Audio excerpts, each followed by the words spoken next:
Bonjour tout le monde, bienvenue à ce 10e entretien vidéo portant sur la philosophie de la religion. Alors hier, j'ai tenté d'examiner un problème concret euh, de manière philosophique, en tout cas de manière la plus accessible possible, étant donné certaines récriminations qui voulant que mes propos, mes entretiens soient trop abstraites, trop philosophiques, trop métaphysiques pour le commun des mortels. Alors hier, j'ai tenté de donner un exemple de réflexion philosophique sur la crise sanitaire que nous vivons, principalement ici au Québec. Il me faut revenir sur la crise sanitaire puisque j'ai entendu hier la déclaration de... Donc hier c'était le 9 mars dernier, 9 mars 2021.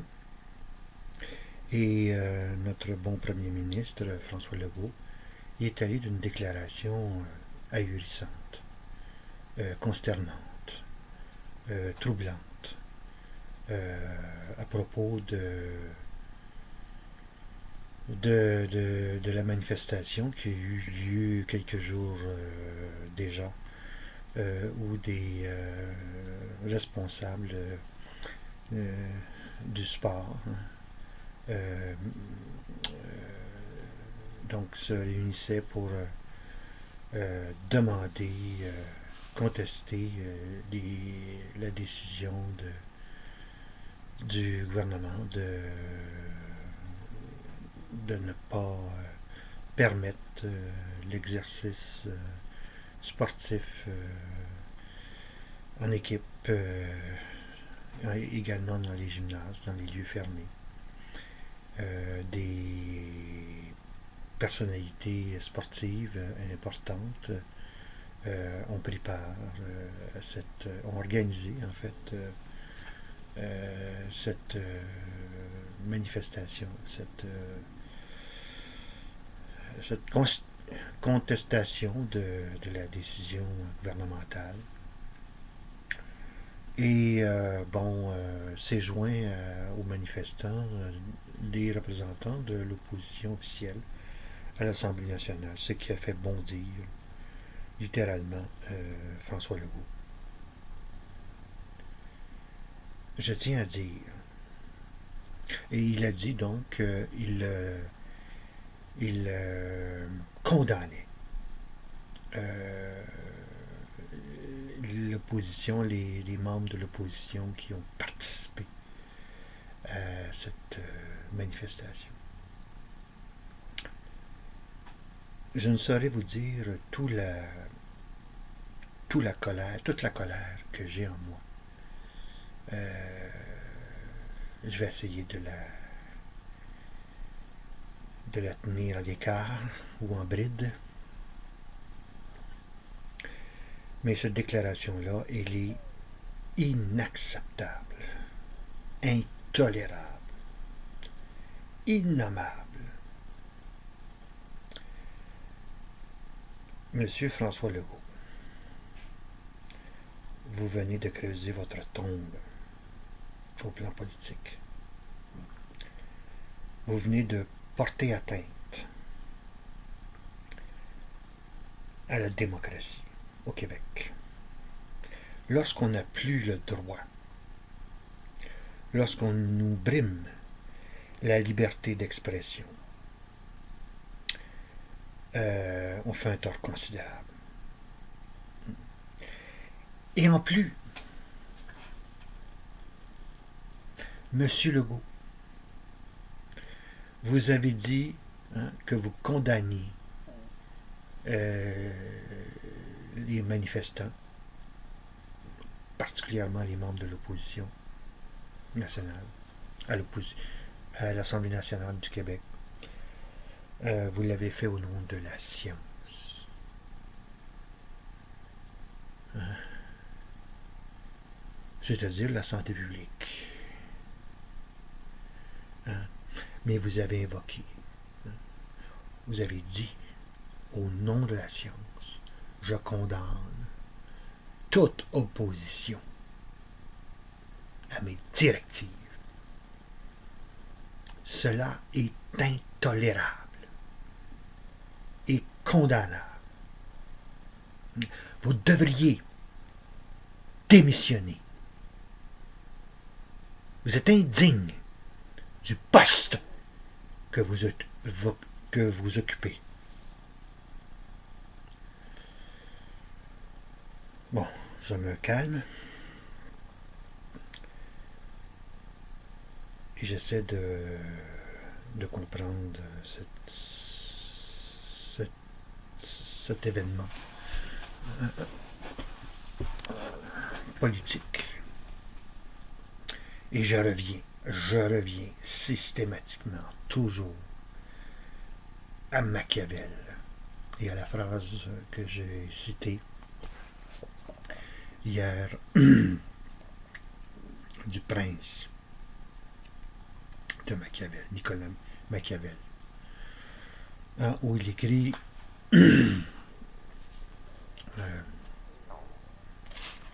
celui qui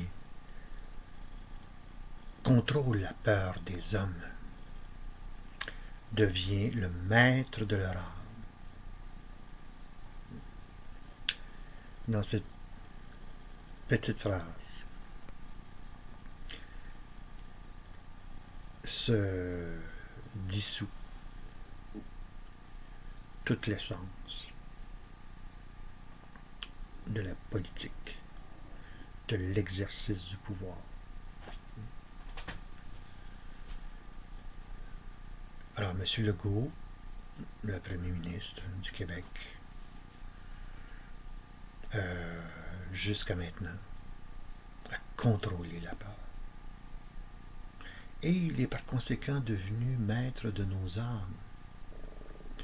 Ou si vous préférez, en termes plus profanes, il est devenu maître de nos consciences. Il peut dire tout ce qu'il veut,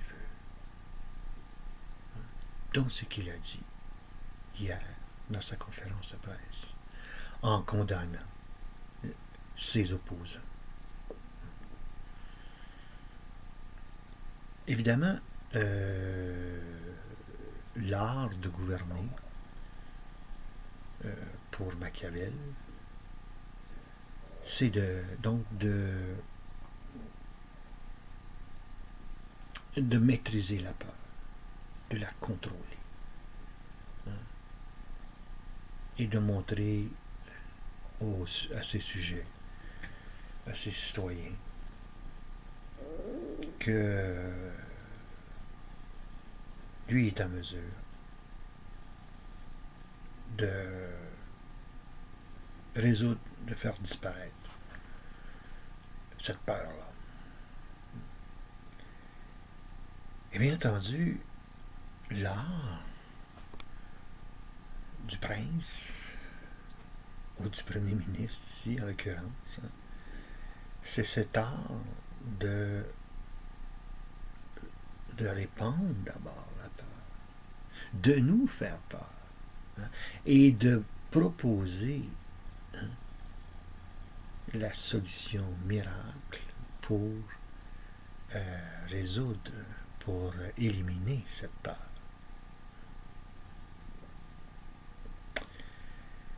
Alors, Machiavel dit bien, dit bien au prince, ok, si vous réussissez donc à maîtriser la peur de vos citoyens, de vos sujets, faites bien attention, hein, au mépris et à la haine qui peuvent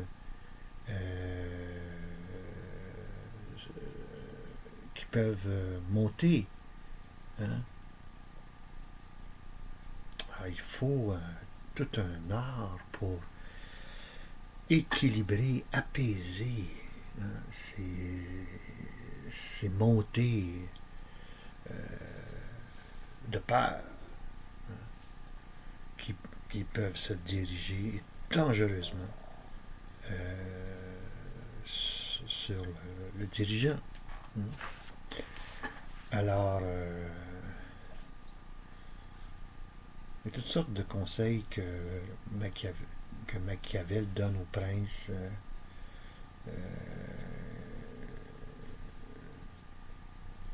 Par exemple,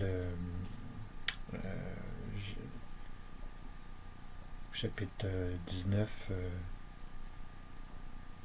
ce qui le fait mépriser, le prince, pouvoir, c'est d'être tenu pour changeant, léger, efféminé, pusillanime, irrésolu. De quoi un prince doit se garder comme d'un écueil, et s'ingénier à faire paraître en ses actions grandeur, courage, gravité, fermeté. Et s'agissant des affaires privées des sujets, vouloir que sa sentence soit irrévocable et qu'il maintienne de lui opinion telle que personne ne songe ni à le tromper ni à le circonvenir.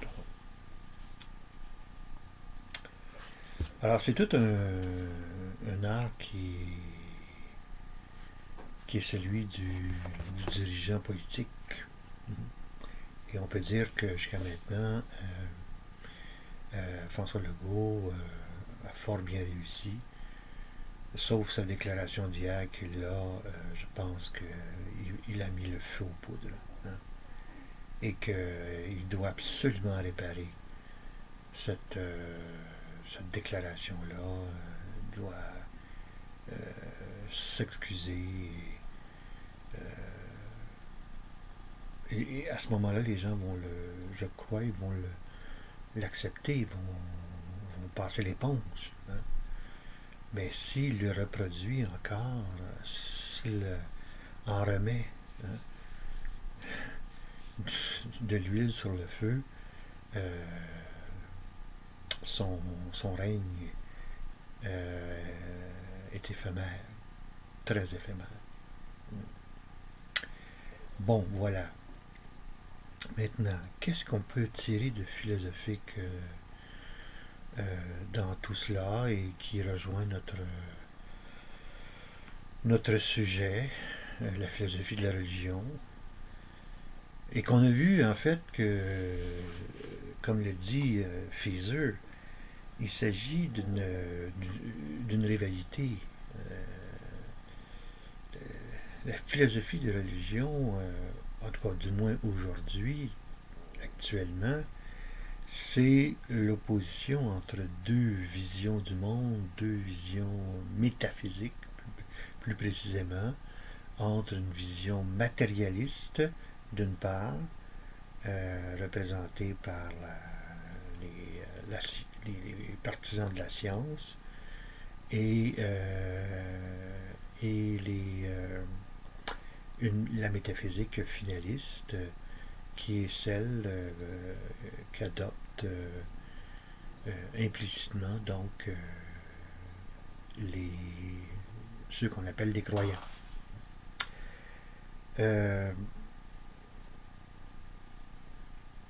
Lorsqu'il est question de métaphysique finaliste, on a vu qu'il s'agit en fait d'un réalisme qui s'oppose à la métaphysique matérialiste qui est anti-réaliste. Et on a vu que en fait, réalisme et anti-réalisme sont des positions concernant la vérité. Alors, dans le cas de la métaphysique matérialiste, la vérité qui est adoptée dans ce cas-ci, c'est une vérité qui n'est pas éternelle. Ce sont des vérités pragmatiques qui, au fond, permettent la survie de l'espèce et qui des vérités qui peuvent s'avérer un jour révocables, ou sans dire fausses, sont pas complètes, quoi. Et qu'il faut changer, il faut réparer, reconsidérer, hein. C'est le travail, au fond, qui est sans fin du scientifique, hein. Il vit dans. Il ne vit pas dans la vérité, mais dans l'utilité. Ce qui est utile pour. Ou encore la vérité qui marche, qui fonctionne, hein. Il n'y a pas de garantie autre que. Ben, constatons-le, ça marche, c'est fonctionnel, hein. Alors ça, on appelle ça la conception pragmatique de la vérité. Et c'est une conception anti-réaliste, au sens où c'est l'admission d'une vérité qui existe dans nos preuves que nous avons. Et les preuves en général, ben, c'est que ça marche, hein, ça fonctionne, ça assure la continuité, quoi, hein. Bon. Alors, c'est la même chose en politique. Il n'y a pas de vérité éternelle en politique, hein, du moins c'est encore une fois le cas de Machiavel, hein. Puis il n'y a rien de machiavélique là-dedans, hein. D'ailleurs, en passant, parenthèse, l'expression machiavélique, hein, est malheureuse parce que moi je pense que Machiavel est simplement quelqu'un de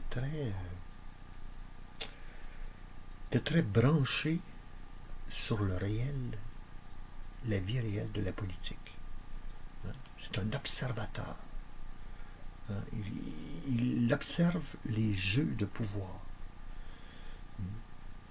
Alors, moi, je trouve que, en tout cas, en matière de politique, on ne peut pas mieux avoir que Machiavel.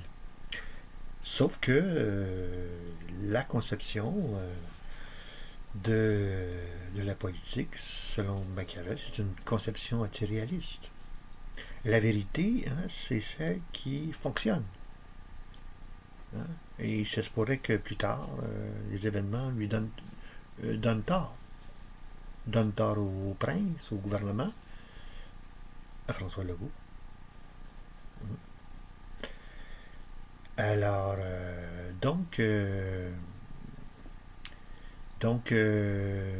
la vie politique, la politique, l'exercice du pouvoir, hein, plus précisément, implique une conception antiréaliste de la vérité. La vérité, c'est quand ça marche. La vérité, c'est quand ça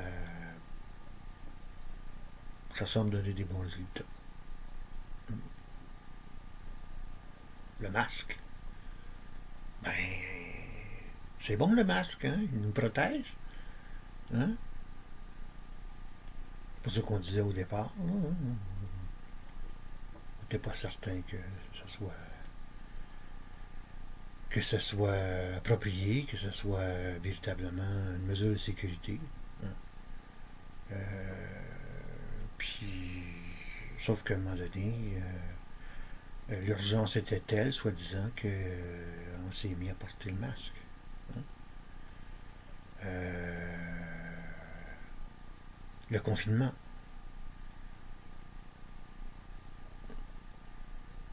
discutable encore. Le couvre-feu, hein. Toutes des mesures qui semblent fonctionner.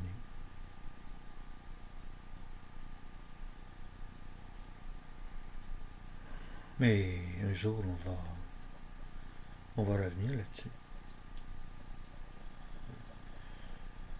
On n'aura pas le choix.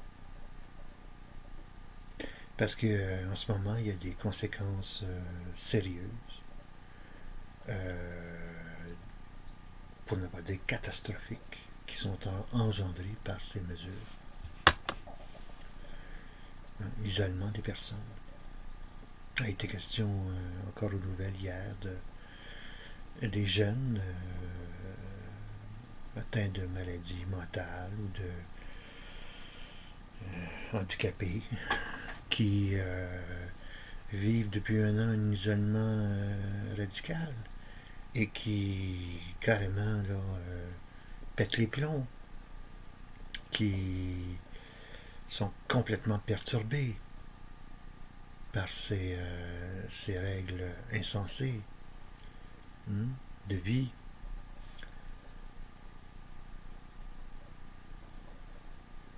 On nous demande en somme de cesser de vivre pour vivre. Pensez-y bien. Il faut cesser de vivre pour vivre. Quelle incohérence.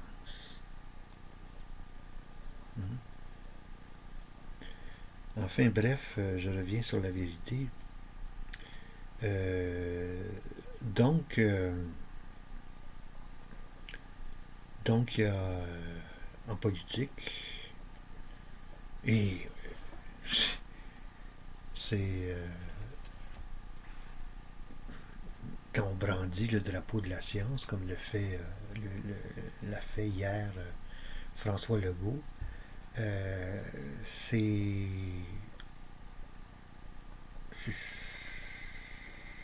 comment dire, c'est